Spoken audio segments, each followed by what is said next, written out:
Topic: Introduction to Accounting and Basic Concepts. Question 1. Root cause for financial accounting is. वित्तीय लेखांकन financial accounting का मूल कारण क्या है? Exam JKSSB PAA 2020. Option A social accounting, option B management accounting, option C human resource accounting, option D stewardship accounting. The correct answer of this question is option D stewardship accounting. पुराने जमाने में अमीर लोग अपनी जायदाद की देखभाल के लिए स्टूवर्ड्स मुनीम रखते थे. मुनीमों को मालिक को हिसाब देना पड़ता था कि उन्होंने पैसे का क्या किया. वहीं से अकाउंटिंग की शुरुआत हुई, इसलिए इसे स्टूवर्डशिप अकाउंटिंग कहते हैं. Question 2. Which concept suggests the exclusion of human resource in balance sheet? कौन सा कॉन्सेप्ट बैलेंस शीट में मानव संसाधन ह्यूमन रिसोर्स को शामिल न करने का सुझाव देता है? Exam JKSSB PAA 2020. Option A accrual concept, option B money measurement concept, option C going concern concept, option D cost concept. The correct answer of this question is option B money measurement concept. Accounting का एक उसूल है, हम सिर्फ उन्हीं चीजों को लिखते हैं जिन्हें पैसों में तौला जा सकता है. हमारे कर्मचारी एम्प्लॉइज हमारी सबसे बड़ी ताकत हैं, लेकिन हम उनकी ईमानदारी या स्किल पर कोई प्राइस टैग नहीं लगा सकते. इसलिए मनी मेजरमेंट कॉन्सेप्ट के कारण हम उन्हें बैलेंस शीट में नहीं दिखाते. Question 3. Drawings account is classified under. आहरण खाते ड्रॉइंग्स अकाउंट को किसके अंतर्गत वर्गीकृत किया गया है? Exam JKSSB PAA 2020. Option A real account, option B personal account, option C impersonal account, option D nominal account. The correct answer of this question is option B personal account. Drawings का मतलब है business के मालिक owner ने अपने निजी इस्तेमाल के लिए पैसे निकाले. अब मालिक तो एक इंसान पर्सन है ना, और अकाउंटिंग में किसी भी व्यक्ति पर्सन से जुड़ा खाता हमेशा पर्सनल अकाउंट होता है. बहुत ही सरल लॉजिक है. Question 4. What does a nominal account having debit balance represent? Debit शेष डेबिट बैलेंस वाला नाम मात्र खाता नॉमिनल अकाउंट क्या दर्शाता है? Exam JKSSB PAA 2020.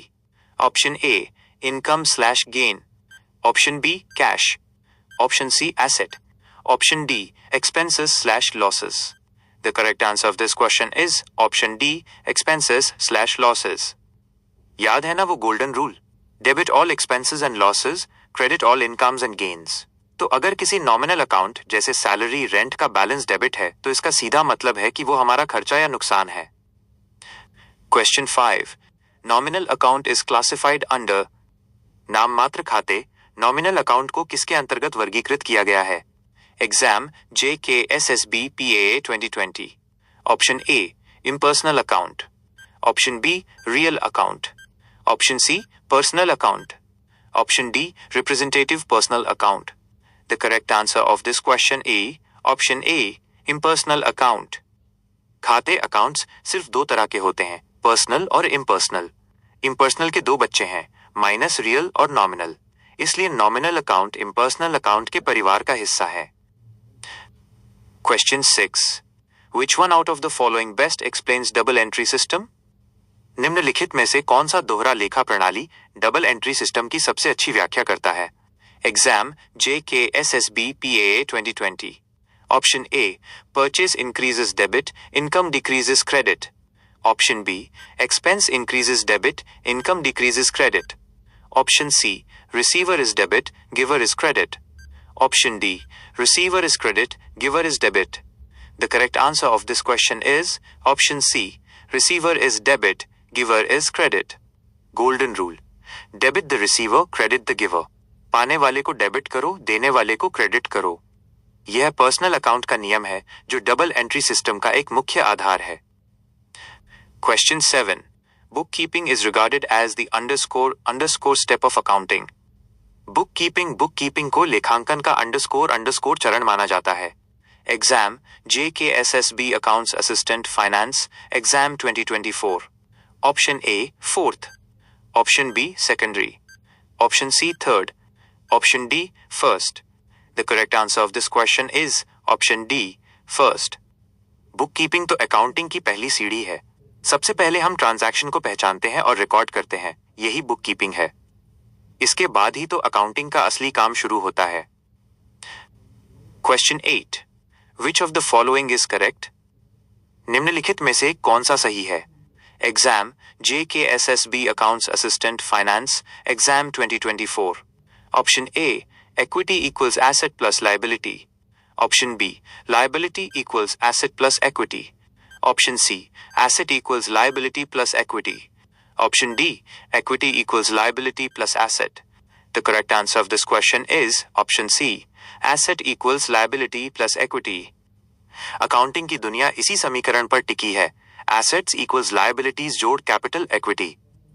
इसका मतलब है कि बिजनेस के पास जो कुछ भी है वो या तो मालिक के पैसे से आया है या उधार से। Question 9, in ledger book which accounts are maintained?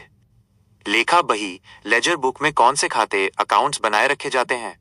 Exam FAA 1.0 2022। Option A, only nominal. Option B, only real. Option C, real personal and nominal. Option D, real and nominal. The correct answer of this question is option C, real, personal and nominal.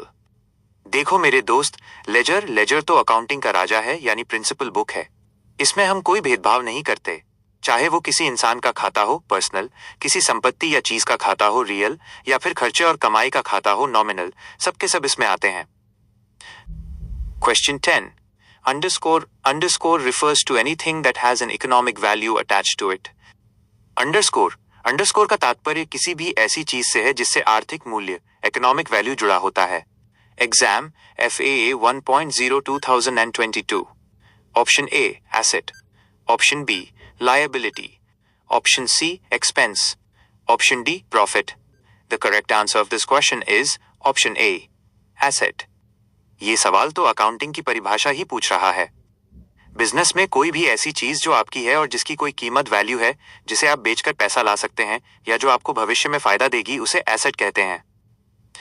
Question 11, ledger account is prepared with? लेखा बही खाता ledger account किसकी मदद से तैयार किया जाता है? Exam FAA 1.0 2022। Option A, transactions. Option B, vouchers. Option C, journals. Option D, passbook. The correct answer of this question is option C, journals. चलो इसे एक कहानी की तरह समझते हैं। जब भी बिजनेस में कुछ होता है तो सबसे पहले हम उसे जर्नल, रोजनामचा में लिखते हैं। जर्नल ही वो पहली जगह है जहां सब रिकॉर्ड होता है। फिर उसी जर्नल को देखकर हम लेजर, खाता बही बनाते हैं। यानी लेजर बनाने के लिए हमें जर्नल की मदद लेनी पड़ती है। Question 12, in accounts recording is made of? लेखांकन अकाउंट्स में किसका रिकॉर्ड रखा जाता है? Exam SKUAST account assistant 2022। Option A, only financial transactions. Option B, only non financial transactions. Option C, financial and non financial transactions. Option D, personal transactions of proprietor. The correct answer of this question is option A, only financial transactions. Accounting का एक सबसे जरूरी नियम है जिसे हम money measurement concept कहते हैं। इसका मतलब है कि हम अपनी किताबों में सिर्फ उन्हीं लेन देन ट्रांजैक्शंस को लिखते हैं जिन्हें पैसे मनी में तोला जा सकता है।